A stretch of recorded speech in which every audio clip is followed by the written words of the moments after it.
রুমের সাজেতে ব্যাকস্টেজের বড়তে লেপ্টে থাকে যে সংলাপ, কস্টিউমের মাপেতে তলোয়ারের খাপেতে উত্তেজনার ছয়লাভ, গিরি শিশির শুম্ভু অজিন্তে সুৎপল বাদল সরকারের পথে, বারে বারে থিয়েটারে চর্যাপদ, হেরে গিয়ে উঠে দাঁড়ায় চর্যাপদ, দিবারাত্রির কাবুলে খেয়ে চর্যাপদ, নাট্যমেলা সেমিনারে চর্যাপদ।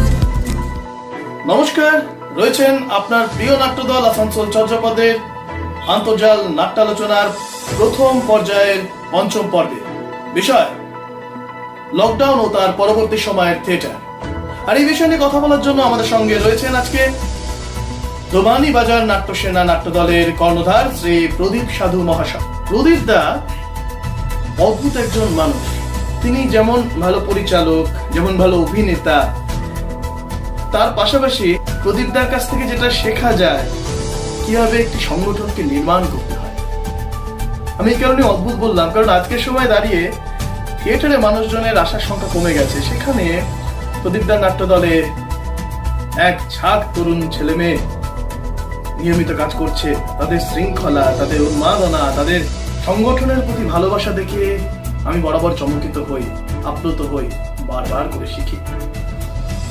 প্রদীপদা তার দল নাট্যসেনার মাধ্যমে প্রতি বছর যেমন নাট্য উৎসব করেন, তেমন নিয়মিত নাট্য কর্মশালা এবং সমাজে বিভিন্ন কাজকর্ম নিয়মিতভাবে করে যাচ্ছে।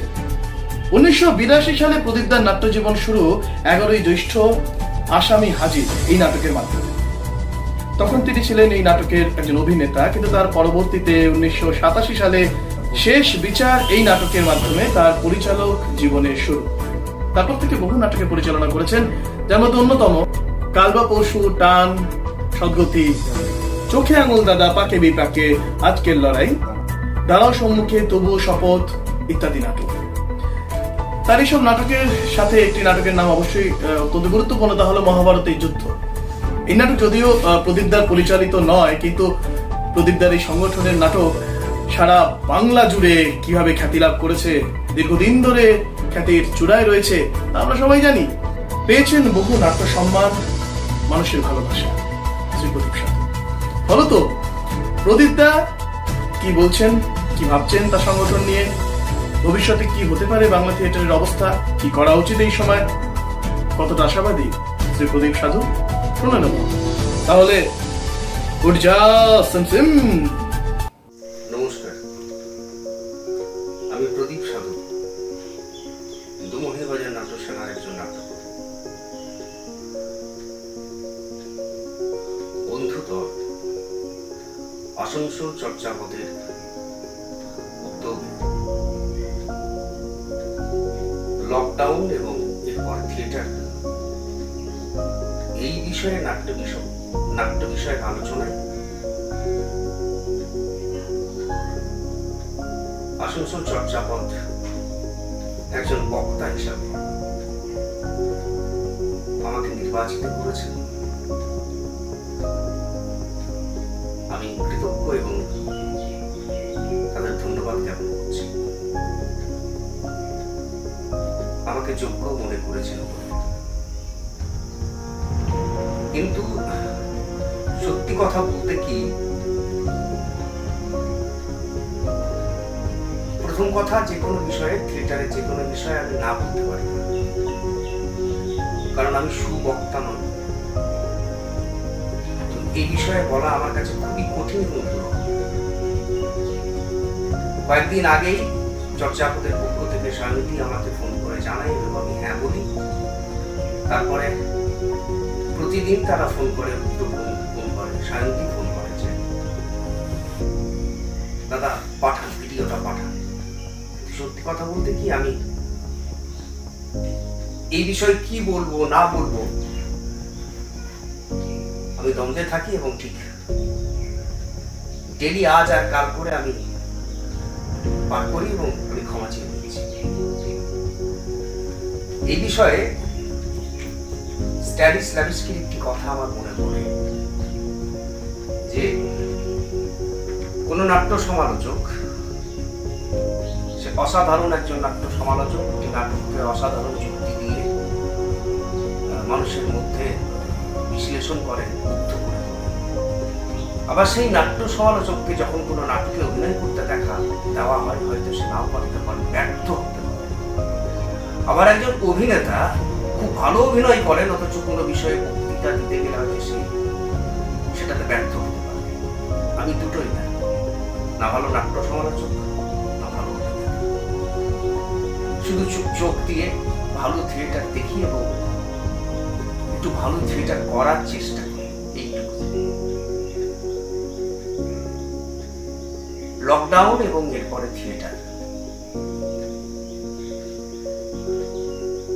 থিয়েটারকে বলা হয় সমাজের দর্পণ, সমাজের একটি ফাট, শিক্ষার একটি ফাট। আমাদের বেঁচে থাকার জন্য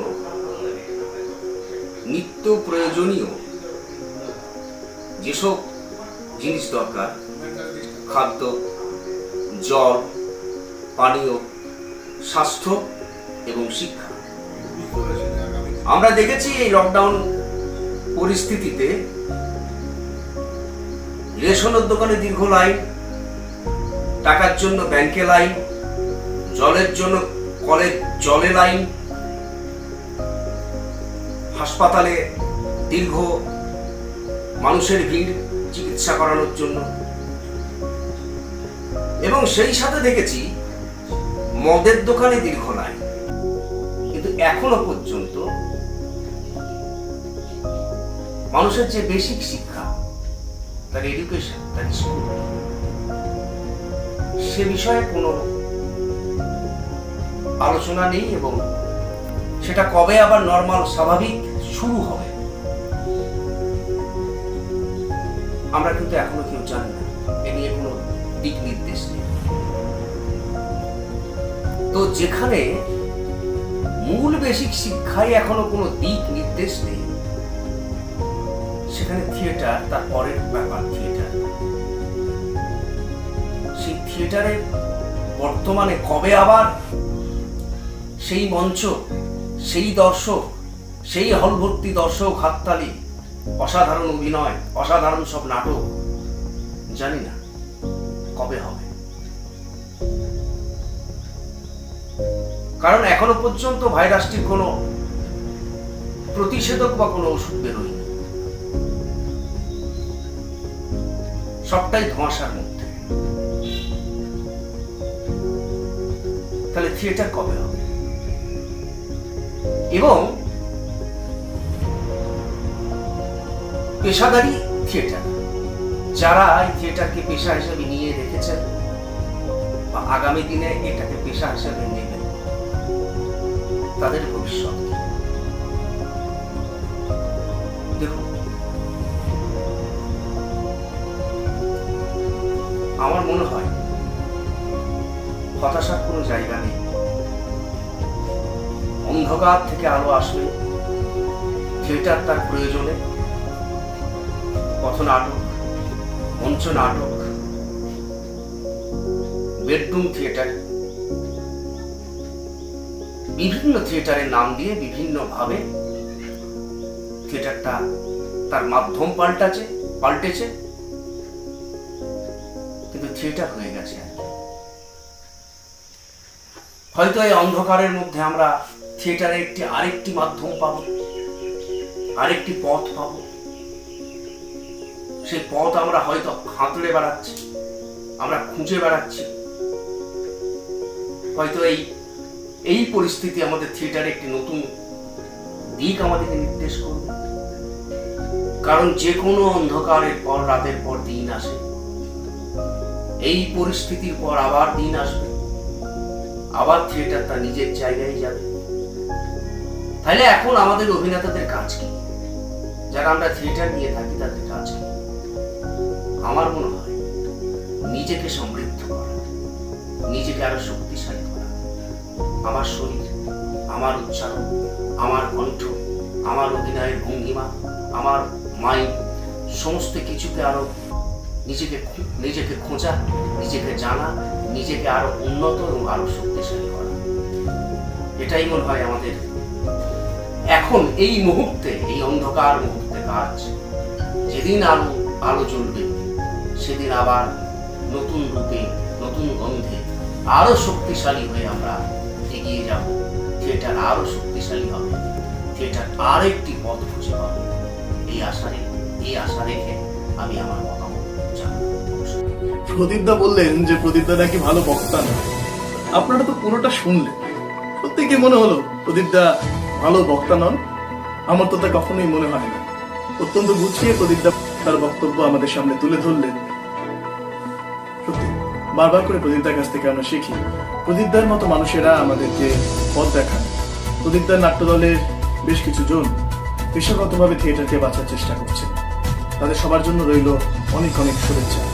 তাহলে এবারে আমরা দেখে নিই আগামীকাল অর্থাৎ প্রথম পর্যায়ের ৬ষ্ঠ পর্বের অর্থাৎ শেষতম পর্বের কিছু ঝলক। দুটো পরিকল্পনা মাথায় আসছে। এক, তা বলে তো আমরা থেমে থাকতে পারি না, আমাদেরকে এগিয়ে যেতে হবে।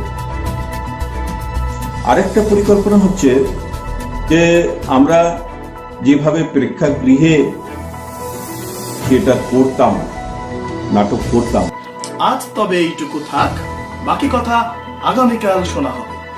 তাহলে আগামীকাল ঠিক সন্ধ্যে ৬টায় আসানসোল চর্যাপদের ফেসবুক এবং ইউটিউব পেজে আপনার সঙ্গে দেখা হচ্ছে। আপনার মতামত জানার জন্য আমরা আগ্রহী। ভালো থাকবেন, শুভরাত্রি। ভাবতে শেষে খাবে স্যাটেলাইট মেকআপে স্পিরিট নামের গন্ধ,